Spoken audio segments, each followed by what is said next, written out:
Good morning from Chicago, the risk management capital of the world. I'm Alan Nuckman with Trading Advantage with your morning market stir for Friday, July 19th. Well, new breakout highs, all-time highs in the stock indexes yesterday. We had a nice push to the upside. 1688.5 was the high in the E-mini S&P.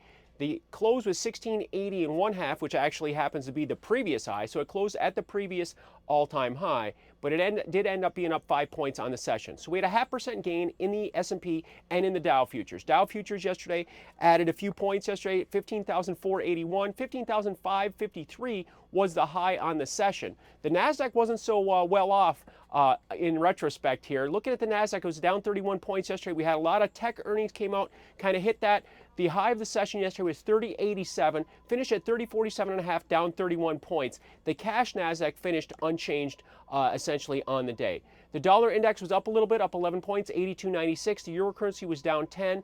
Bonds did have a little profit taking after this bounce off these lows we've seen. We were down 22 yesterday, 134.21. The high of the session yesterday was 135.22. The high on Wednesday, this bounce high has been 135.28, so it's holding below 136. We'll want to keep an eye on that. Crude was a big mover yesterday, up $1.50 yesterday, 107.81, 108.19 was the high. So new 15-month, 16-month highs in that crude market.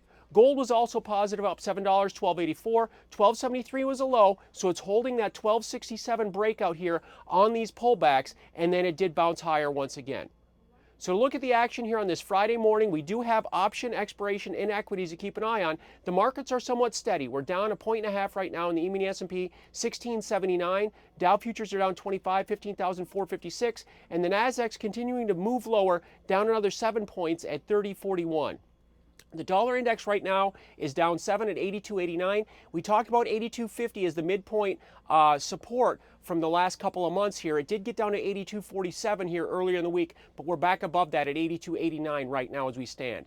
The euro currency is up 11, 131.16, and the bond market's added 10 at 134.30. Right now, the yield on the 30-year Treasury is 3.61%, and the yield on the 10-year note is 2.52%, so still significantly off those highs, even though it has ticked up in yield just a little bit here. Crude oil is back at 108 right now, up 18 cents as we stand, and gold is up $5 at 12.89. 12.99.70 was the high of this week and the high after making these extreme lows. So we'll want to look to see how that resistance, how the market acts when it gets, if and when it gets that resistance. 12.99.70, something to keep an eye on in the gold front month contract. So to wrap up the current market action with 2 hours to go before the cash stock market open, right now we're off a little bit in the stock indexes after making all-time highs yesterday. We're at 1679, down 1.5. In the E-mini S&P and the Dow futures are down 25, 15,456. I will see you early Monday morning for the Morning Market Stir to set up your trading day. Alan Nuckman from Trading Advantage here at the CME Group, where it all comes back to commodities.